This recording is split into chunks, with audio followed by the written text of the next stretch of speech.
Welcome back students. This is the video for class 2, subject computer, chapter number 6, and this is your lecture number 34.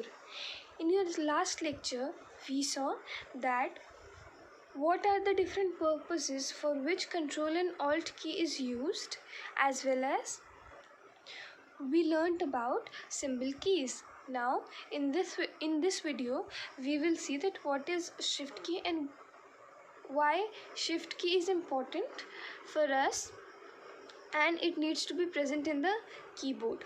हमने आपके पिछले video में पढ़ा था कि सिंबल की क्या होती है और कंट्रोल और ऑल्ट की का इस्तेमाल क्यों होता है, हम क्यों उनका इस्तेमाल करते हैं. आज के वीडियो में हम देखेंगे कि शिफ्ट की क्या है और ये कीबोर्ड पे होना ज़रूरी क्यों है, इसका क्या यूज़ होता है. तो चलिए वीडियो स्टार्ट करते हैं. Now the shift key is used for two purposes. Shift key का इस्तेमाल दो पर्पसेस के लिए होता है. Some keys on the keyboard have two symbols printed on them. For example ये आपको कुछ कीज़ दी हुई हैं, ठीक है. तो मैंने आपको पिछले वीडियो में बताया था, मैं इसके बारे में आपसे पहले भी डिस्कस कर चुकी हूँ कि बहुत सारे सिंबल कीज़ जो होते हैं उनमें दो सिम्बल्स बने होते हैं, ठीक है. जब आप किसी सिंबल की को प्रेस करते हैं तो जो सिंबल नीचे होता है वो सिंबल प्रिंट हो जाता है. लेकिन अगर आपको उस की के ऊपर वाला सिंबल प्रिंट करना है तो आप क्या इस्तेमाल करते हैं, तो आप शिफ्ट की यूज़ करते हैं, ठीक है. तो ये हम अभी पढ़ेंगे.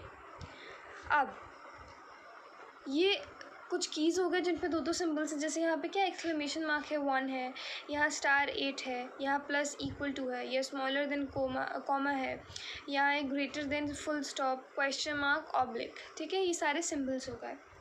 अब it is used to type the upper symbol on such keys. For example, if you want to type the question mark symbol, follow these steps. तो सिंबल की का पहला इस्तेमाल तो इसलिए होता है कि आप किसी भी सिंबल की के ऊपर वाला सिंबल टाइप कर सकें. जैसे कि अभी हम देखेंगे स्टेप्स कि आप क्वेश्चन मार्क का सिंबल कैसे टाइप कर सकते हैं.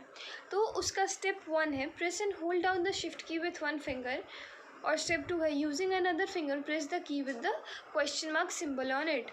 अब पहला स्टेप हो जाता है कि आप शिफ्ट की को प्रेस करेंगे और उसे दबाए रखेंगे एक उंगली से, और फिर दूसरी उंगली से क्या करेंगे कि उस की को दबाएंगे जहाँ क्वेश्चन मार्क का सिंबल है. नाउ अब चलते हैं उसके अगले यूज़ पर. अगला यूज़ है it is also use in combination with alphabet keys to type capital letters when the caps lock key is off. अब हमने क्या पढ़ा था कैप्स लॉक की के बारे में कि कैप्स लॉक की से आप वर्ड्स को कैपिटल में लिख सकते हैं अगर वो ऑन हो, और जब वो ऑफ रहेगा तो आप उसको स्मॉल में लिखते हैं. तो आप बिना कैप्स लॉक की का इस्तेमाल किए वर्ड्स को कैपिटल में और स्मॉल में कर सकते हैं. जैसे for example if you want to type capital A, follow these steps. अगर आपको कैपिटल ए लिखना है तो आप ऐसे स्टेप्स को फॉलो कर सकते हैं. जैसे स्टेप 1 हो गया press and hold down the shift key with 1 finger. Shift की को एक हाथ से पकड़े रहिए और दबाइए. Step 2 using another finger press the A alphabet की, और दूसरा फिंगर यूज़ करके अल्फ़ाबेट ए की को दबाइए. इससे क्या होगा कि आपका जो ए लेटर है वो कैपिटल में टाइप हो जाएगा. But if the caps lock key is on and if we use shift key with any alphabet key, small letter will be typed. अब क्या होगा, लेकिन अगर कैप्स लॉक की ऑन है, ठीक है, यानी कि आप ऑलरेडी बड़े बड़े लेटर्स मतलब कैपिटल लेटर्स ही लिख रहे हैं, तो क्या होगा अगर आप शिफ्ट की को प्रेस करेंगे अल्फ़ाबेट की के साथ तो वो स्मॉल लेटर में टाइप होगा, ठीक है. ये आपका हो गया शिफ्ट की का use.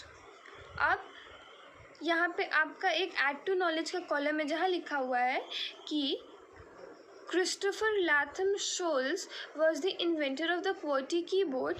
The word QWERTY comes from the first 6 letters of the alphabet keys.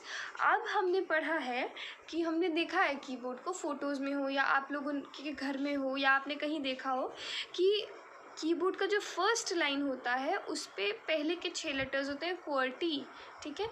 इसीलिए उस कीबोर्ड का नाम QWERTY हो गया. और ये किसने रखा था, तो क्रिस्टोफर लैथम शोल्स ने, ठीक है. तो हम फिर नेक्स्ट वीडियो में होम की, एंड की, इन सब के बारे में पढ़ेंगे. आज के वीडियो में इतना ही. Thank you.